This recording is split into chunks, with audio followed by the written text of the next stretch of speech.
KV ಶಂಕರಗೌಡರ ಮೊಮ್ಮಗ PET ಅಧ್ಯಕ್ಷ KS Vijay Anand ಅವರ ನಿವಾಸಕ್ಕೆ ಮಾಜಿ ಮುಖ್ಯಮಂತ್ರಿ ಎಚ್ಡಿ ಕುಮಾರಸ್ವಾಮಿ ಭೇಟಿ ನೀಡಿ ಮಾತೃಪಕ್ಷಕ್ಕೆ ಮರಳಿ ಬರುವಂತೆ ಆಹ್ವಾನಿಸಿದರು. ಮಂಡ್ಯ ನಗರದ ಬಂದೀಗೌಡ ಬಡಾವಣೆಯಲ್ಲಿರುವ ವಿಜಯ್ ಆನಂದ್ ನಿವಾಸಕ್ಕೆ ಮಾಜಿ ಮುಖ್ಯಮಂತ್ರಿ ಎಚ್ಡಿ ಕುಮಾರಸ್ವಾಮಿ, ಮಾಜಿ ಸಚಿವ ಸಾರಾ ಮಹೇಶ್ ಹಾಗೂ ಮಾಜಿ ಶಾಸಕರಾದ ರವೀಂದ್ರ ಶ್ರೀಕಂಠಯ್ಯ, ಕೆ ಸುರೇಶ್ ಗೌಡ, ಅನ್ನದಾನಿ ಹಾಗೂ ಉಭಯ ಪಕ್ಷಗಳ ಹಲವು ಮುಖಂಡರು ಸೌಜನ್ಯದ ಭೇಟಿ ನೀಡಿದರು.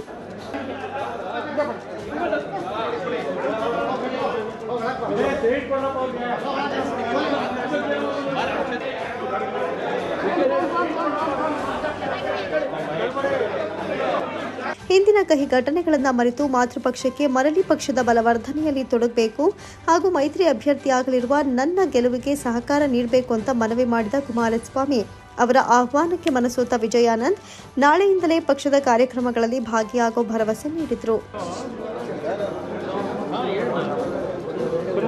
ಇದೇ ಸಂದರ್ಭದಲ್ಲಿ ಸುಮಾರು 5 ನಿಮಿಷಗಳ ಕಾಲ ವಿಜಯ್ ಆನಂದ್ ಜೊತೆ ಕುಮಾರಸ್ವಾಮಿ ಗೌಪ್ಯ ಮಾತುಕತೆ ನಡೆಸಿದರು. ಈ ಸಂದರ್ಭದಲ್ಲಿ ಮಾಜಿ ಸಚಿವ ಸಾರಾ ಮಹೇಶ್, ಮಾಜಿ ಶಾಸಕ ರವೀಂದ್ರ ಶ್ರೀಕಂಠಯ್ಯ, ಜೆಡಿಎಸ್ ಮುಖಂಡ ಬಿಆರ್ ರಾಮಚಂದ್ರು, ಬಿಜೆಪಿ ಮುಖಂಡ ಅಶೋಕ್ ಜೈರಾಮ್, ಜೆಡಿಎಸ್ ನಾಯಕರುಗಳು ಭಾಗಿಯಾಗಿದ್ದರು.